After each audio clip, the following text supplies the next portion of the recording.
Voilà, ce matin, donc heureux de partager avec vous la parole de Dieu. Nous lisons ensemble, nous ouvrons dans le psaume 121. Le psaume 121.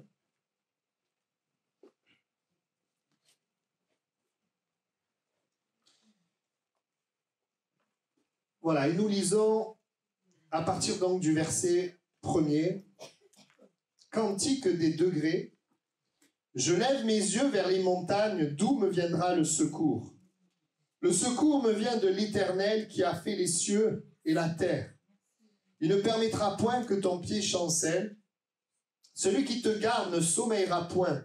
Voici, il ne sommeille ni ne dort celui qui garde Israël.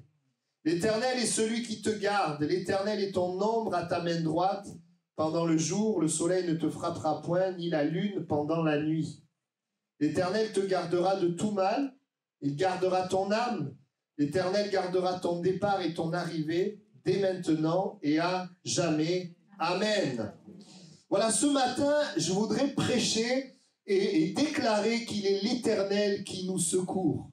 Il est l'Éternel qui secourt, et je priais dans la semaine et je disais, Seigneur, envoie les personnes dimanche qui ont besoin d'être secourues. Et je crois que dans nos vies, qui que nous soyons, il y a toujours des temps et des moments où nous avons besoin d'un secours. Alors, plus ou moins grand, avoir besoin d'un secours, ça ne veut pas forcément dire que tout s'effondre et c'est la pire des catastrophes. Mais parfois, même dans ce qu'on appelle des petites choses, nous avons besoin d'un secours. Et je voudrais te dire de la part de Dieu que Dieu ce matin veut te secourir.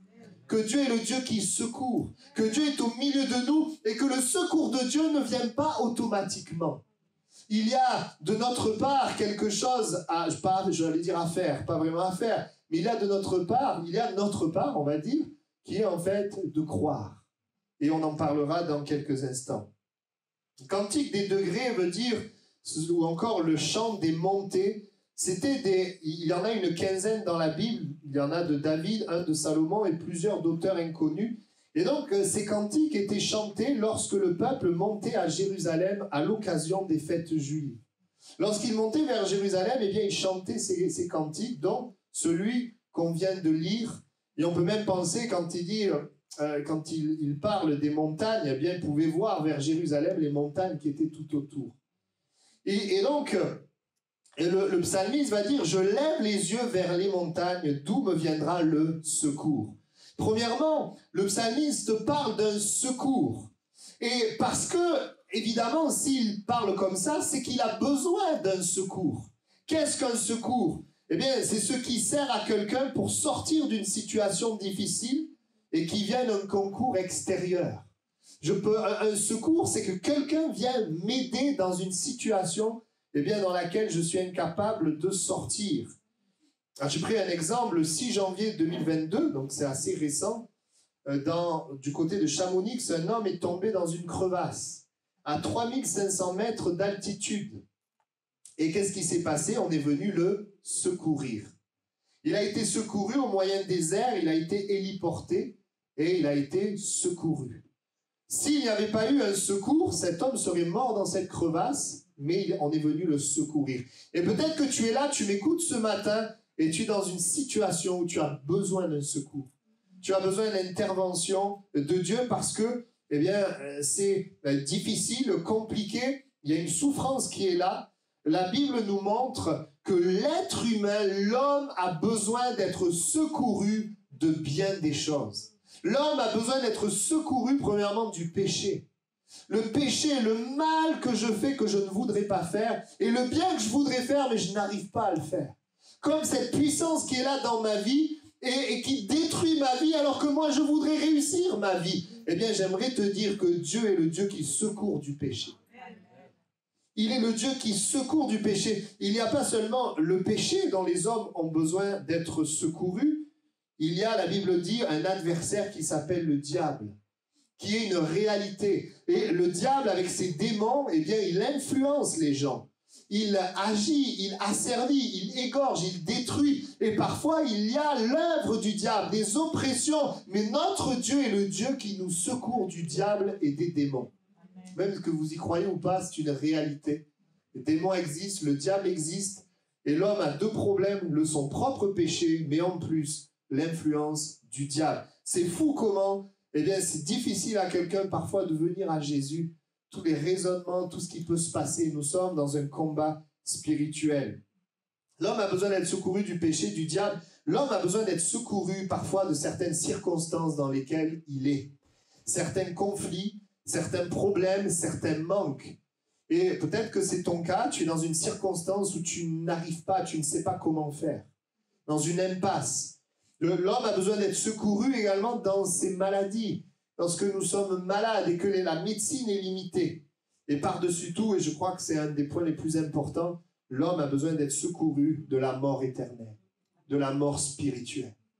L'homme a besoin d'être réconcilié avec Dieu pour que, une fois qu'il parte de cette terre, il soit avec Dieu pour l'éternité.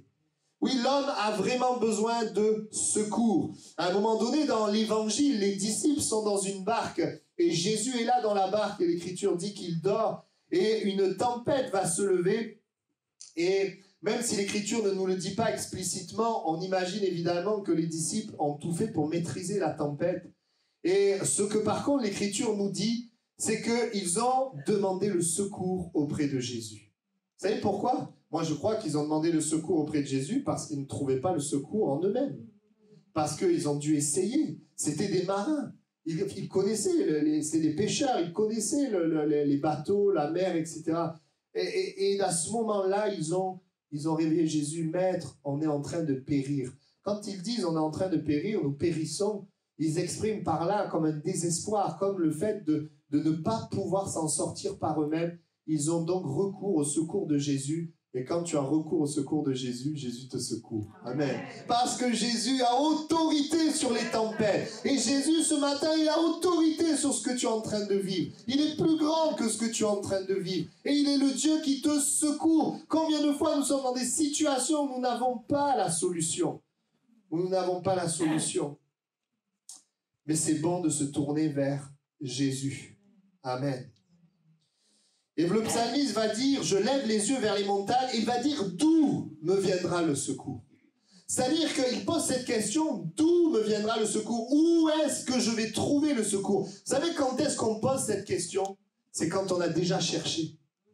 C'est quand on a déjà cherché un endroit, un autre endroit, et comme on n'a pas trouvé, on se dit, mais où vais-je le trouver?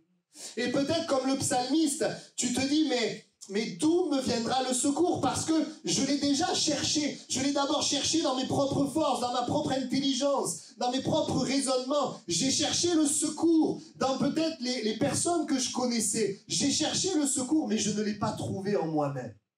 Je ne l'ai pas trouvé dans ma famille. Je ne l'ai pas trouvé chez mes amis. Je ne l'ai pas trouvé chez ceux qui ont autorité, qui auraient pu m'aider dans mon problème. Je n'ai pas trouvé le secours. Alors où? D'où me viendra le secours? Voyez-vous, quand on pose cette question, c'est qu'au préalable, on a déjà cherché. Et peut-être que tu m'écoutes ce matin et tu te poses cette question, mais d'où me viendra le secours? Parce que tu as cherché là, puis là, puis là et encore là. Et après tout ça, tu n'as toujours pas trouvé le secours. Je ne sais pas si ça vous est déjà arrivé de chercher un objet dans un magasin et vous faites un magasin, vous ne trouvez pas. Un autre, vous ne trouvez pas. Un autre, vous ne trouvez pas. Ça vous est déjà arrivé, ça? Ou alors vous cherchez un magasin ouvert à un moment donné et puis c'est tout fermé. Vous voyez, et on cherche, là c'est pas bon, là c'est pas bon, là c'est bon. Puis plus on cherche, plus on se dit mince, je pense que je ne vais pas trouver. Mais j'ai une bonne nouvelle ce matin. Il y a un secours. Il y a un Dieu qui secourt. J'ai une bonne nouvelle ce matin, tu peux gagner du temps. Tu peux arrêter de regarder au mauvais endroit et regarder au bon endroit. Chercher vainement le secours à différents endroits. Vous savez, certains n'ont pas pu t'aider et certains n'ont pas voulu t'aider. Mais Dieu est celui qui veut t'aider et est celui qui peut t'aider.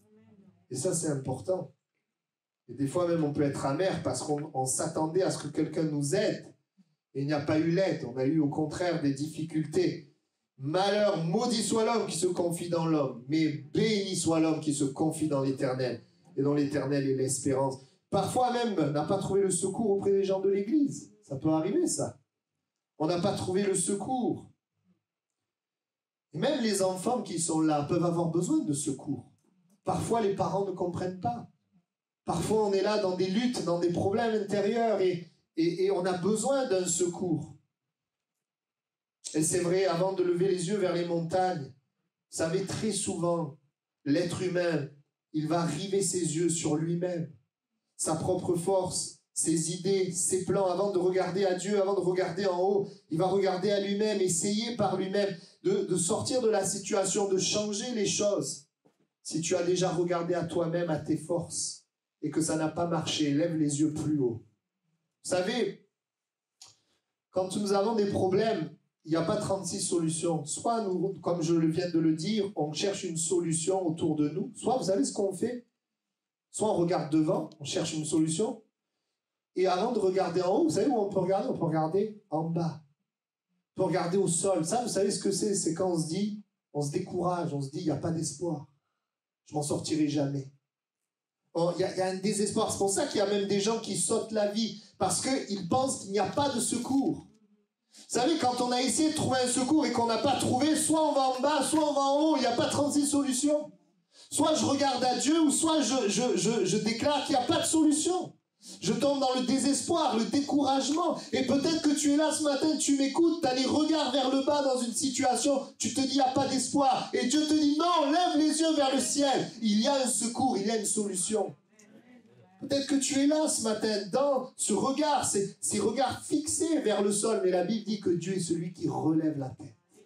Il veut relever ta tête. Il veut relever tes yeux. Voyez-vous, Dieu n'intervient pas dans la vie de quelqu'un qui garde les yeux baissés. Mais vous savez ce que Dieu fait? Quand quelqu'un a les regards baissés, Dieu vient par sa parole pour lui dire « lève les yeux ». Dieu, dans son amour, te dit « lève les yeux, fais-moi confiance, regarde à moi et tu vas trouver un secours auprès de l'Éternel. » Amen. Vous savez pourquoi, lorsque nous levons les yeux vers le ciel, il y a un secours? Parce qu'il y a 2000 ans en arrière, Dieu a donné son Fils Jésus qui a payé un grand prix pour que le secours de Dieu nous soit accordé. À cause du péché, nous étions séparés de Dieu. À cause du péché, nous n'avions pas accès au secours de Dieu. Alors Jésus est venu sur terre. Il a porté nos péchés qui nous empêchaient d'être secourus par Dieu. Il a pris nos maladies, nos fardeaux. Il est mort sur la croix. Il est ressuscité. Et aujourd'hui, en Jésus, je peux être réconcilié avec Dieu et avoir droit au secours de Dieu. Donc si tu veux le secours de Dieu, c'est auprès de Jésus. Il faut venir à Jésus. Jésus, lui, sur la croix, n'a pas été secouru. Vous entendez? Il n'a pas été secouru. Il a accepté la condamnation pour que toi et moi, nous soyons maintenant secourus.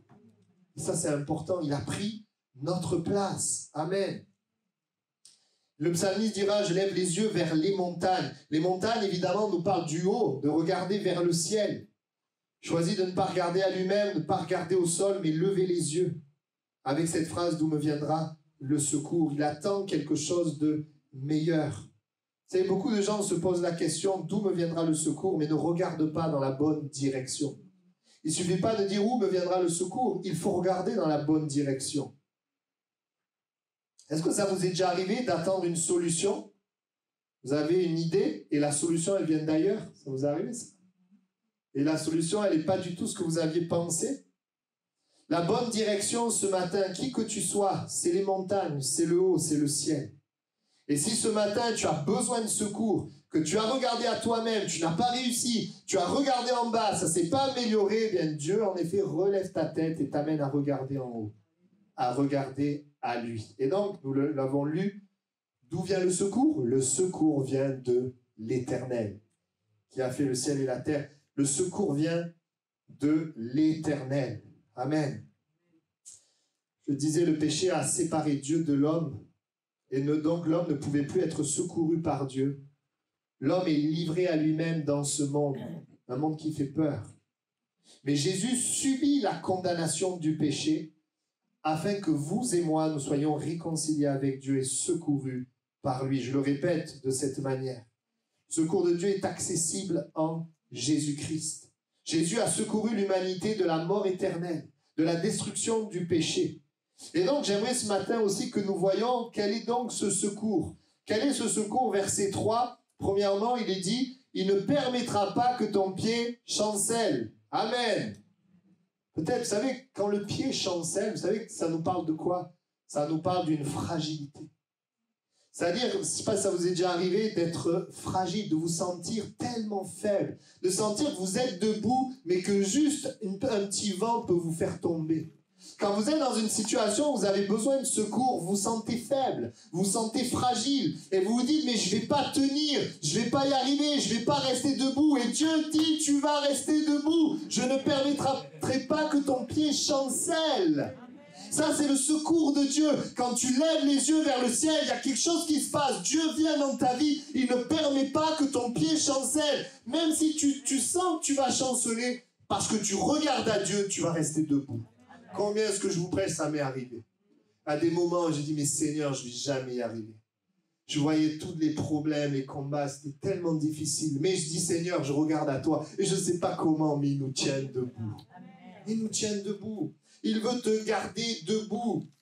Peut-être tu sais la théorie. Quand Christ, on est fort. Quand Christ, on est béni. Mais toi, tu te vois dans ta faiblesse. Toi, tu te vois, même si tu sais les choses, tu ne te vois pas en Christ. Tu vois toute ta fragilité. Tu es déçu de toi-même. Tu te vois par terre, écrasé. Tu as l'impression que le découragement est tout proche. Tu ne sais pas comment tu vas tenir pour l'avenir même. Tu ne sais pas comment tu vas faire pour marcher avec Dieu. Peut-être que tu es fatigué. Tu es fatigué de cette lutte. Tu as besoin de ce secours. Et la Bible nous dit qu'il ne permettra pas que ton pied chancelle. Vous voyez, j'étais à la colonie, puis à un moment donné, on a joué. Et puis à un moment donné, il y avait un trou. Et j'ai mis le pied dans le trou, je me suis foulé la cheville. Mais pas grave, vous voyez, je marche bien. Il y a des moments, vous savez, le terrain, il est miné. Il y a des moments, le terrain, il est miné, et tu marches et ton pied, tu as l'impression qu'il va chanceler. Tu as l'impression que tu vas fléchir, tu as l'impression que tu ne vas pas arriver à rester debout. Mais notre Dieu, c'est le Dieu qui est capable de déminer le terrain. Il est capable de te garder, il est capable de te tracer un chemin au milieu du champ qui est miné. Parce que notre Dieu a promis qu'il te garderait, il ne permettra pas que ton pied chancelle. Il y avait cette parole en priant, vraiment cette parole en priant, je crois que c'est pour quelqu'un, Dieu va te garder debout. Et j'aimerais te dire, si tu es là ce matin, c'est que tu n'es pas par terre, même si tu te vois par terre. Si tu es là ce matin, c'est qu'il y a la foi. Peut-être qu'elle est petite, mais une petite foi suffit pour que ton Dieu puisse te garder debout. Amen. Il ne permettra pas que ton pied chancelle. Lorsque nous étions en colo, il y a un frère qui partageait avec nous ce témoignage, un frère qui travaille donc dans la vente de maisons, etc. Un frère qui a un bon témoignage et il a évolué dans cette entreprise, mais à un moment donné, l'entreprise, elle a pris un tournant et il s'est retrouvé dans une situation où on lui demandait de mentir. On lui demandait de mentir. Et il avait déjà la réputation dans toute son entreprise d'être un gars droit, d'être un gars fiable. Et quand on lui a demandé ça, bien gentiment, il a négocié pour partir de l'entreprise. Et quand il est parti, certains ont dit, mais on se demandait déjà ce que toi tu faisais dans cette entreprise. Parce qu'il avait un témoignage d'une droiture, d'une beauté. C'est vrai que c'était une situation difficile pour lui, mais il a fait confiance à l'Éternel et Dieu lui a permis de faire un autre travail, d'avoir une propre entreprise avec quelqu'un et de réussir et de marcher dans la droiture et la fidélité. Dans la bonté, oui, Dieu n'a pas permis que son pied chancelle quand le champ était miné. Ne vous inquiétez pas, si le champ est miné, le Seigneur ne permettra pas que ton pied chancelle. Il est le Dieu qui est capable de te changer d'endroit. Il est le Dieu qui est capable de te garder dans un endroit et de changer les gens, mais il est le Dieu qui est capable de te trouver un chemin et une solution en restant dans la vérité et la droiture. Ne laisse pas le compromis dans ta vie te faire chuter.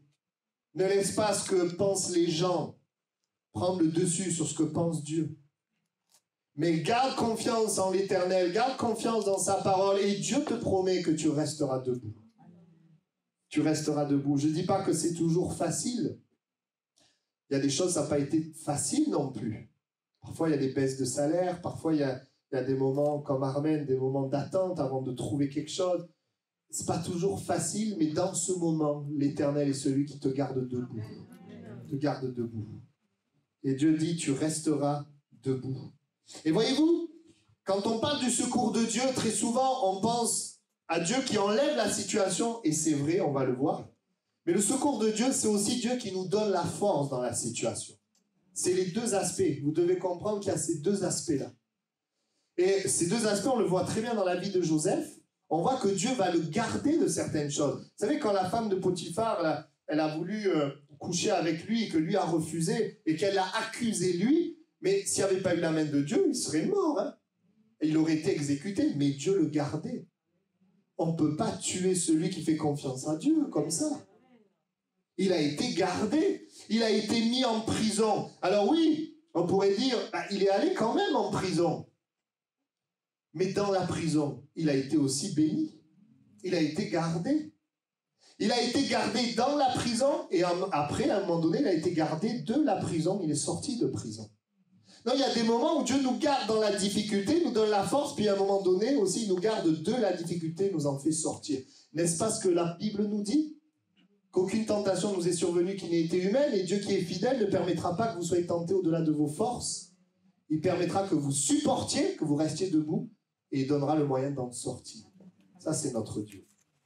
Ça, c'est notre Dieu. Il va te garder debout, et il va te garder de cette situation qui peut-être est difficile. Amen. Il ne permettra pas que ton pied chancelle. Vous savez, des fois, vous savez que j'ai pas mal d'enfants, et j'en ai en bas âge. Et j'ai souvent, c'est la cinquième, la petite Ketia. Souvent, quand ses frères courent et qu'elle court, elle tombe. Parce qu'elle est petite et elle ne voit pas, dès que ça, il suffit qu'il y ait une petite pente, il suffit qu'il y ait un caillou, à chaque fois, elle tombe. Alors moi, j'essaie de l'avertir, Ketia, doucement, elle tombe, puis elle pleure. Et vous savez, souvent, ce que je fais, c'est que je la prends par la main. Surtout quand c'est pentu ou c'est difficile. Et quand je la prends par la main et qu'elle commence à chanceler, elle ne tombe pas parce que je lui tiens la main. Alléluia! J'aimerais te dire, Dieu te tient la main. Et quand tu commences à chanceler, eh bien le Seigneur, il te tient. C'est pas toujours facile, mais notre Dieu est avec nous. Il ne permettra pas que ton pied chancelle. Vous vous rappelez le psaume 73, le psalmiste dira, « Mon pied allait fléchir, allait glisser. » Il dit, « Mon pied allait fléchir, mon pied allait chanceler. » Pourquoi? Je portais envie aux insensés en voyant le bonheur des méchants. Il n'y a rien qui leur arrive, et moi qui crains l'Éternel, parfois je souffre. Il va dire ça, et quand il a ce raisonnement, il est prêt à flancher. Oui, parce que lorsque notre regard est au mauvais endroit, lorsque nous commençons à regarder les choses avec le mensonge du diable, nous pouvons chanceler. Mais lorsque la parole de Dieu vient, la vérité, elle nous ramène, elle nous donne de la force pour rester debout. Il va dire, oui, j'allais chanceler quand je regardais les méchants prospérer jusqu'à ce que je pénètre les sanctuaires de Dieu, jusqu'à ce que tu sois dans la présence de Dieu, imprégné de la parole de Dieu, jusqu'à ce que j'ai pris garde au sort final des méchants, jusqu'à ce que je me rends compte que malgré ce que je peux voir, ce que tu peux voir, c'est dans un temps donné, mais notre Dieu est un Dieu qui est juste. Bien sûr, quand je dis ça, Dieu ne veut pas la mort des méchants, Dieu veut le salut des méchants. Dieu veut la repentance des méchants. Notre Dieu est juste. Ce qui nous fait tomber, c'est quand nos pensées ne considèrent qu'une partie des choses. C'est quand nos pensées s'éloignent de la vérité, quand nos pensées ne sont pas imprégnées par les pensées de Dieu. Quand les mensonges viennent, alors nos pas peuvent glisser. Et le Seigneur, il vient aussi nous relever. Il vient aussi nous ramener dans le chemin. Vous vous rappelez, lorsque Jésus est tenté dans le désert, le diable voulait le faire tomber. Mais Jésus n'est pas tombé, il est resté debout. Vous savez pourquoi? Parce qu'il a répondu, il est écrit. Il a répondu avec la vérité. Il n'a pas laissé les mensonges du diable rentrer dans son cœur. Il ne les a pas acceptés. Et en n'acceptant pas ces mensonges, il est resté debout. Frères et sœurs, plus que jamais, nous devons aimer la parole de Dieu. C'est elle qui nous garde debout. Amen. Vous savez, quand nos pensées s'éloignent des pensées de Dieu, eh bien, c'est comme des embûches qui sont là devant nous. La vérité, c'est ceux qui ont Jésus sont vainqueurs, et plus que vainqueurs, et cela pour l'éternité. La vérité, et même par rapport au psaume 73, c'est que nos souffrances ne durent que peu de temps comparées à la gloire à venir. Dieu nous maintient debout par sa parole, et ce matin, par cette parole prêchée, il veut t'aider à rester debout. Il veut te garder debout. Amen. Et puis au verset 3 aussi, et ça va être répété au verset 4, au verset 5, au verset 7, au verset 8, c'est ce qui va revenir le plus dans ce psaume. La Bible dit qu'il est l'Éternel qui te garde. L'Éternel qui te garde. Et je veux prêcher, on n'entend plus trop ça. Mais nous avons un Dieu qui est capable de nous garder. Il nous garde. Celui qui te garde ne sommeillera point.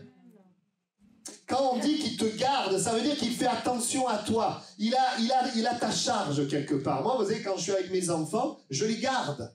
Je ne les laisse pas aller n'importe où. Je les garde. Bon, bien sûr, je suis humain limité. Mais notre Dieu, lui, il est tout puissant. Quand il nous garde, il n'y a pas de faille. Il te garde. Il fait attention à toi. Il a ta charge. Lorsque nous avons accepté Jésus, nous devenons enfants de Dieu. Il nous garde. Il nous protège des dangers intérieurs, les pensées, les mensonges qui veulent nous polluer à l'intérieur. Il nous garde des dangers extérieurs. Hein, nous l'avons lu, le soleil ne te frappera pas, ni la lune pendant la nuit. Des événements, des circonstances, des problèmes, des difficultés. Il est l'Éternel qui est capable de nous garder. Verset 7, il te garde du mal. À l'intérieur, tout ce qui peut se passer. Vous savez, des fois, tout va bien, mais à l'intérieur, ça ne va pas. L'ennemi nous touche alors que tout va bien. Il est capable de te garder. On l'a lu, il gardera ton âme. Il est capable de garder ton âme. De te garder dans la foi. Parce que le but de Dieu, c'est de te garder dans la foi. De garder ton âme, de garder ton cœur. De l'amertume, de la colère, de la tristesse, de la peur. Il est capable, il veut te garder, garder ton âme. C'est la volonté de Dieu. Je souhaite que tu prospères à tous égards et sois en bonne santé comme prospère l'état de ton âme. Amen. Te gardera. Il veut nous garder du mal. Vous savez comment il nous garde du mal? Par son esprit qui vient nous convaincre. D'abord notre propre péché afin de nous en libérer. Par son esprit qui vient nous avertir également.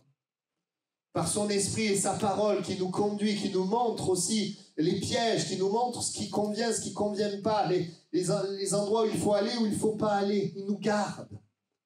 Il nous parle. Il y a eu des moments dans nos vies où on allait aller dans un piège et l'Esprit de Dieu nous parle. Moi, ça m'est arrivé. Il nous garde.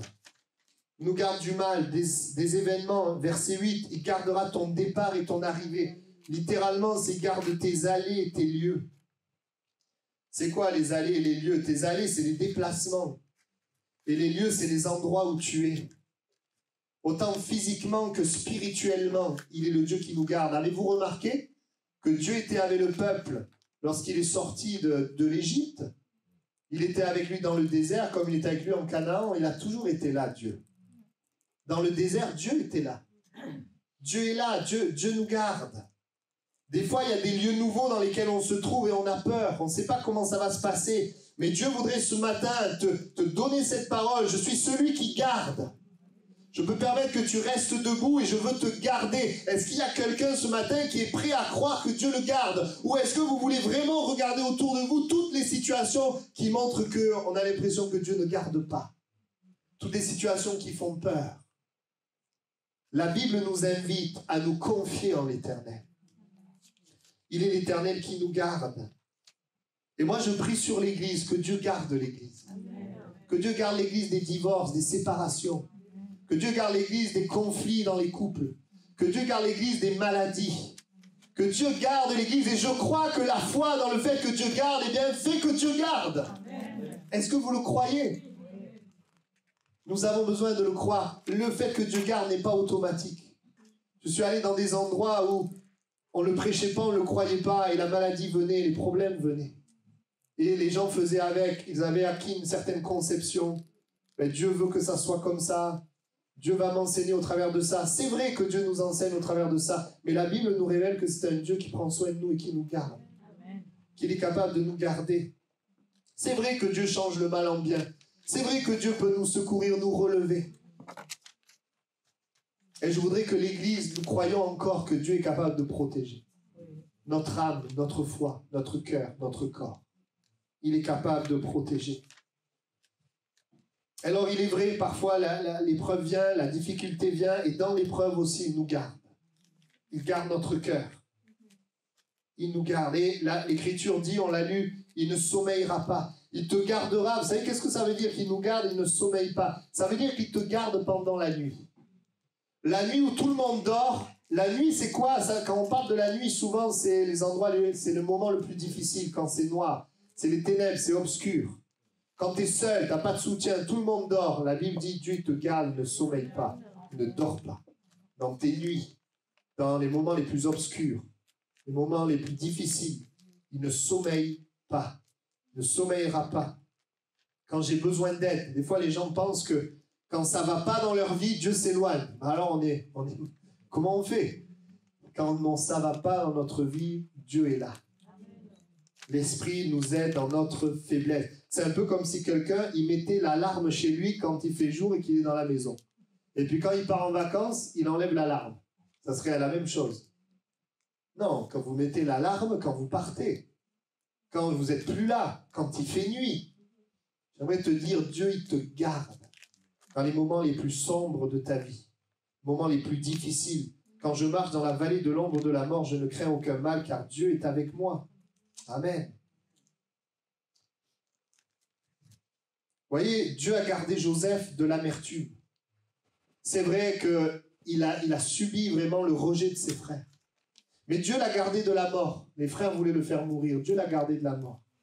Dieu l'a gardé de l'amertume. Il aurait pu tellement les haïr. Et alors que Dieu a gardé Joseph de l'amertume, Joseph a pu être un instrument de pardon et de bénédiction pour ses frères.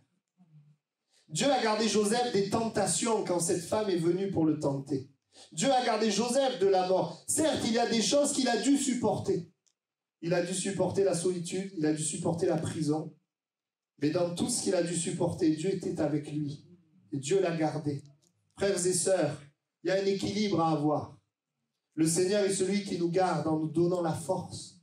Il est aussi celui qui nous garde aussi en ne permettant pas que certaines choses se passent. J'aimerais te dire ceci, si tu regardes ta vie ce matin, tu te rends compte que tu es là, ne vois-tu pas qu'il t'a gardé?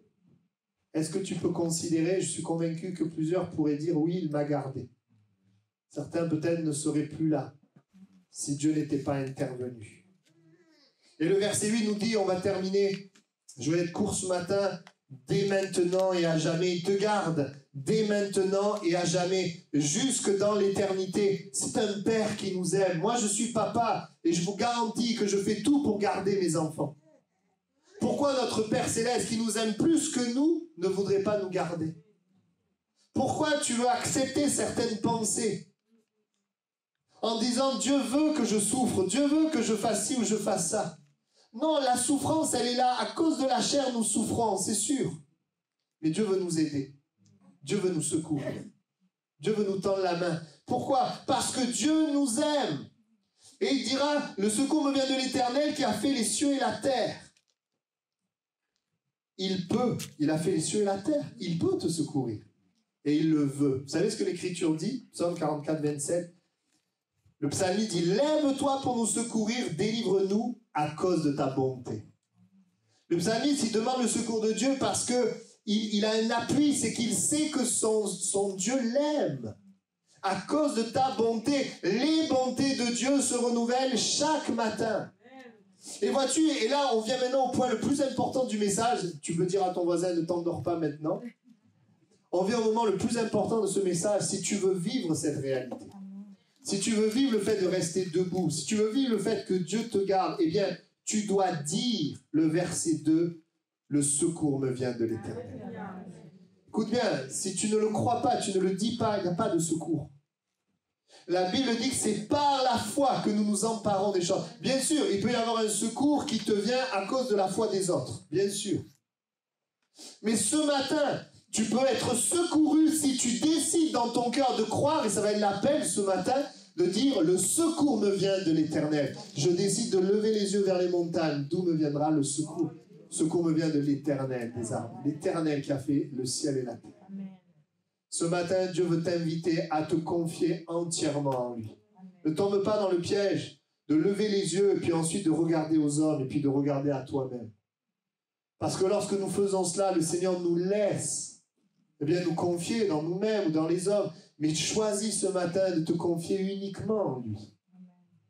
Le secours me vient de l'Éternel qui a fait les cieux et la terre. Depuis que Dieu a donné Jésus, eh bien cela est possible pour toi et pour moi. Voyez-vous, Dieu n'a jamais permis que sa parole disparaisse pour que l'homme continue d'être secouru. Amen. Cette parole, et quand je lis les proverbes, je sais que je lis quelque chose qui me secourt dans ma vie. Lorsque je lis les paroles de Jésus, lorsque je lis les épîtres, je sais que je lis une parole de sagesse qui me permet d'éviter certaines choses. Aimons la parole de Dieu. Nous sommes sans arrêt bombardés de pensées qui ne sont pas de Dieu. Toutes sortes de pièges que le diable veut mettre sur notre route. Il faut que du verset 1, tu passes au verset 2. D'où me viendra le secours? Tu passes à le secours me vient de l'Éternel. Alors ce matin, y a-t-il quelqu'un qui veut dire le secours me vient de l'Éternel? Y a-t-il quelqu'un qui veut se confier en Dieu? J'ai prié pas mal de prières pour ce matin. J'ai demandé pas mal de choses à Dieu pour ce matin. J'ai demandé à Dieu que plusieurs d'entre vous qui avez des problèmes, vous puissiez maintenant lui remettre. J'ai demandé à Dieu qu'il y ait un transfert, que ça ne soit plus le regard sur vous, mais que maintenant vous regardez à Dieu. Et une fois que vous allez regarder à Dieu, le diable va tout faire pour que tu continues de regarder à toi-même. Tu continues à regarder autour de toi, mais que tu dis non Seigneur, je veux garder mes regards fixés sur toi. Parce que quand on fixe nos regards sur lui, on est rayonnant de joie. Amen. Oui, y a-t-il quelqu'un qui veut passer du verset 1 au verset 2? Croire dans le secours de Dieu. Si c'est ton désir ce matin, eh bien nous allons prier. Et j'ai vraiment à cœur de prier pour ceux et celles qui ont besoin d'être secourus. Quel que soit le combat, soit physique, soit moral, soit spirituel, quelle que soit la nature, si tu te sens faible, si tu as besoin d'aide, tu as besoin du secours et que tu dis ce matin, je veux être secouru par Dieu, même pour les enfants, eh bien le Seigneur voudrait le faire et intervenir. On peut incliner nos têtes quelques instants, que ta souffrance soit grande ou petite. Dieu écoute bien, Dieu intervient partout où il trouve un homme, une femme, déclarer le secours me vient de l'Éternel. Dieu te secourt aujourd'hui. Dieu te secourt. Et vous savez quoi? Quand on est secouru, on peut secourir les autres par la prière. Vous voyez, en ce moment, l'Ukraine, elle a besoin de nos prières. Et il y a des gens autour de nous, dans nos familles, il y a des personnes autour de nous, ils ont besoin du secours de Dieu. Qui peut leur parler du secours? Celui qui lui-même a été secouru par Dieu. Et le fait que Dieu te secourt fera que tu peux être un instrument de secours pour les autres. Amen. Prions ensemble le Seigneur. Nous te remercions pour ta parole. Nous croyons que c'est ce que tu veux nous dire ce matin. Et je crois, Seigneur, que tu as permis que des hommes, des femmes, des jeunes soient là et ont besoin de secours, comme nous l'avons chanté. Je prie ce matin pour que tout simplement, avec simplicité, quelqu'un puisse dire le secours me vient de l'Éternel. Je prie ce matin que la confiance soit placée en toi, que la confiance soit placée en Jésus, qui nous a ouvert l'accès à Dieu, qui est le Dieu qui nous secourt. Je prie ce matin que tu guérisses des blessures du passé. Tu vois les souvenirs, les circonstances qui font toujours mal. Je prie que ce matin tu secours ces personnes qui ont été blessées dans le passé. Je te prie, Seigneur, d'intervenir et de glorifier ton nom. Tu vois ceux et celles qui sont en train de regarder au sol et ce matin, tu relèves leur tête. Parce que, Seigneur, la tête vers le sol n'amène rien, mais le regard vers le ciel amène ton secours. Je prie que ce matin, tu relèves la tête et tu viens secourir. Seigneur, tu viens secourir dans les difficultés et secourir des difficultés. Tu viens ce matin permettre que des hommes et des femmes demeurent debout malgré leurs ressentis. Merci Seigneur. Amen. On va rester dans la prière. Peut-être je vais inviter à Célia, si tu peux venir à la guitare, faire quelque chose. Et je voudrais faire un appel à tous ceux et celles qui ont besoin d'être secourus ce matin et qui décident de lever les yeux vers le ciel et qui décident de dire le secours me vient de l'Éternel. Je vais vous inviter déjà à vous lever à votre place et à venir sur le devant. Amen. Notre richesse, ce n'est pas un paquet qui s'appelle la paix. Mais notre richesse, c'est une personne. C'est Jésus qui est la paix. Les gens font l'erreur de chercher la paix dans plein de choses. Mais si les gens viennent à Jésus, ils viennent à la paix. Si vous allez à Jésus, vous allez à l'amour. Si vous allez à Jésus, vous allez à la joie. Amen. Et ce matin, est-ce qu'il y a des personnes qui ont transféré leurs problèmes à Dieu? Est-ce que vous pouvez lever la main si vous l'avez fait dans votre cœur? Si vous l'avez fait, vous avez une joie de la foi. Vous savez que Dieu s'en occupe. Ça n'empêche pas évidemment que nous, on fait notre part. Dieu ne fait pas tout. On fait notre part.